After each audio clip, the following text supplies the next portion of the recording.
Hi everyone, thank you so much for tuning in. Today I have Thomas Dixon with me, and he's an amazing magician. I love seeing him on stage and outside of stage. He's smart and he's funny and he's like doing awesome tricks. So he has a lot to share, and I'm very happy that he's here to tell us a bit more about the life of a magician. Thank you. Thank you for inviting me. You want to start by telling us a bit how you create a new show, like how you find the new tricks that you want to do. Every time I see you on stage, you have something new and it's like amazing. So how do you find all of these new tricks to do? I think so. Sometimes people ask you like, you come up with your own things. I don't know, like there's lots of things. I think there's lots of magic out there, but the only way to find your own material, it's looking for something that will work for you, because there's lots of great tricks and amazing tricks that I've tried them and it's like it's not my style. Yeah.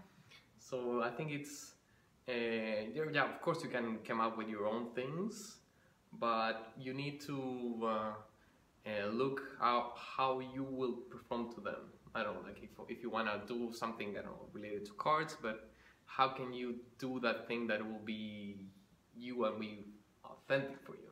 I think it's difficult to, because I think the only way is to try it as well. You try them and it's not my style, and then you try it and you try it, and eventually you'll get your own thing, or I think you will know when you're comfortable doing them and say, oh yeah, it's kind of me.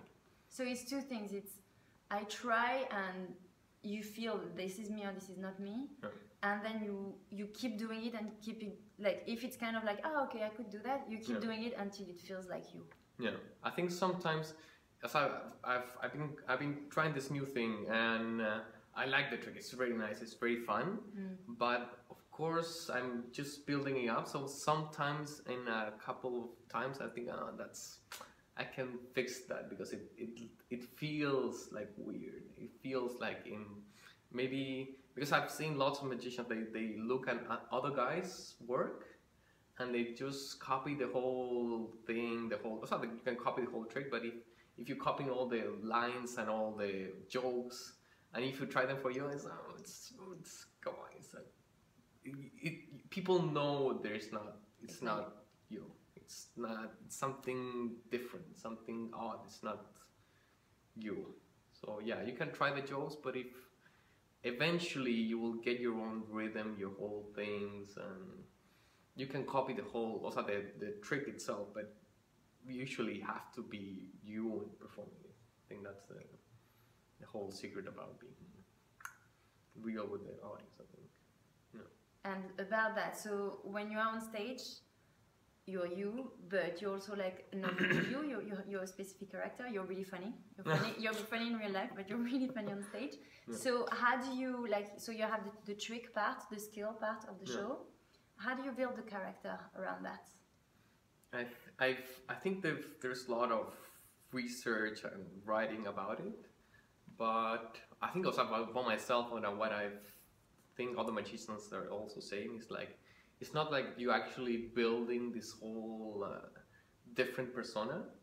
It's something that you will know eventually by performing it. So it's like, when I'm on stage, it's me. But still, there are some things that of course, it's a little bit different from my real sides. It's like my character on stage, but I'm not trying to make another completely. Now I'm my stage mode. Clown. Yeah. No, I think it's myself, but still, it's something that you build up when you're performing, and you're getting yourself known kind of way. You're getting to know your performer self. Yeah. Okay. It's not that something you need to, I'll have to say this joke because it's mine. Sometimes you try them, and say, oh yeah, it's kind of me. So it's a thing that you need to build up, and you know yourself just by performing it and trying them until you get comfortable doing them, because it feels like you, kind of way. Yeah, I know you told me you didn't take clown classes, but I did. And when you look for your clown, it's kind of the same thing.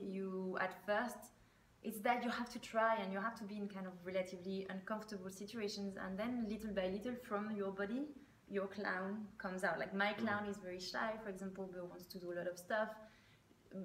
It's you, and then you know you have to just keep developing this character. I think it's like yourself, but kind of things maybe twitch or something.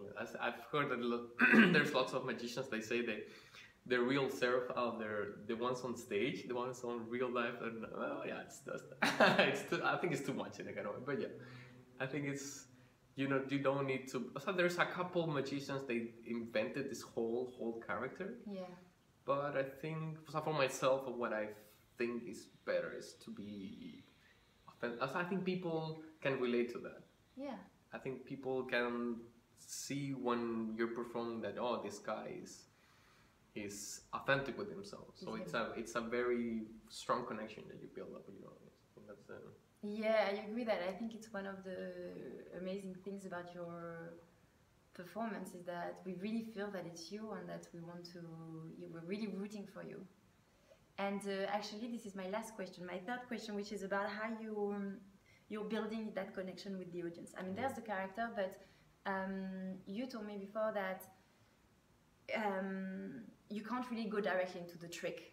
Otherwise, people feel a little bit that they are caught up by surprise or you're manipulating them. You need to build a connection, and sometimes you don't have much time. So how do you do that? I think because I think magic for itself, sometimes it's difficult to show them to people because it's something that they don't know, so they will think, this guy just trying to look like I'm stupid kind of thing. Really? Because for me it's like, oh my god. Yeah, but sometimes the people don't like things that they don't know. Yeah. So it's difficult to show them in a kind of way. So I think it's a path that first you'll have to be a little bit. It's not the way, but I think it's a good way to show them a little bit of fun in a kind of way, like showing them it's okay, it's just a game, it's not a competition. If you put it like, look how clever I am, and you lose that trust, I think you need to build that trust with and let them know that it's just a game. If you want to know the secret, then the secret is not. It's just a thing. But the whole traveling, the whole fun type of thing that you show them this whole, it's fun, it's just play, with just a couple of minutes, it will be fun. And you're getting that thing, like maybe like 2 or 3 minutes and you're building this whole thing. And then sometimes you can invite people to come to stage because they know your character, they will be comfortable.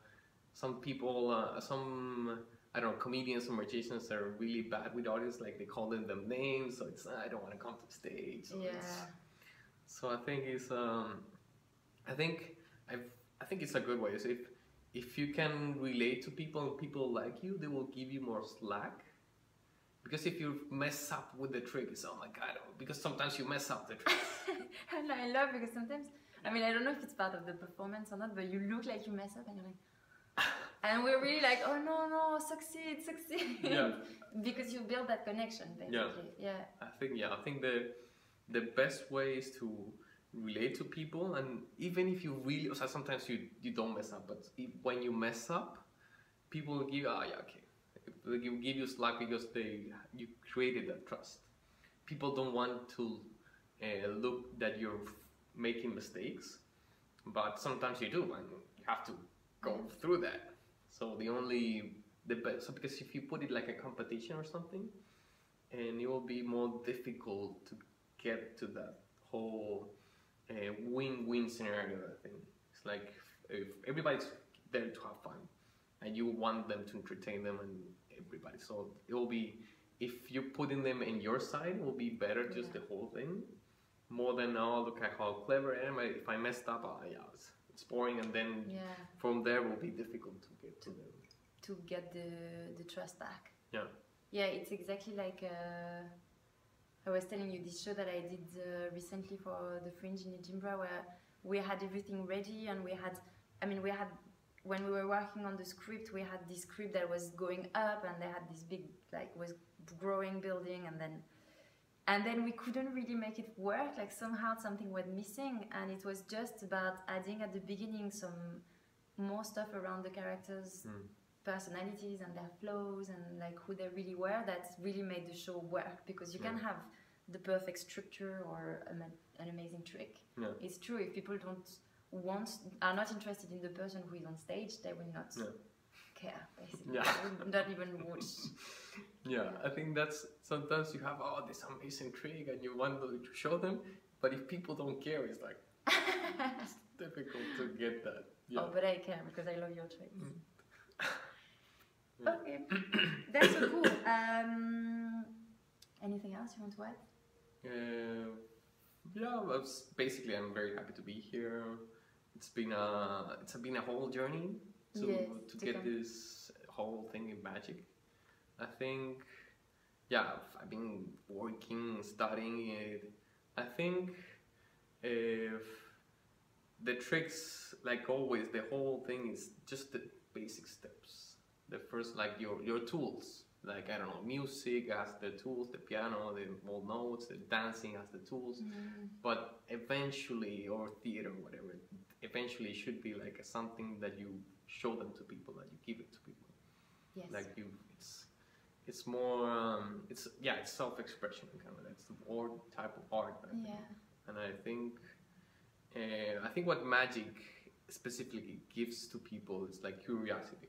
It's basically that. So I think if people are more curious about everything in general, they will have like a more, I don't know if interesting life, but better life in terms of being more curious about everything. Okay.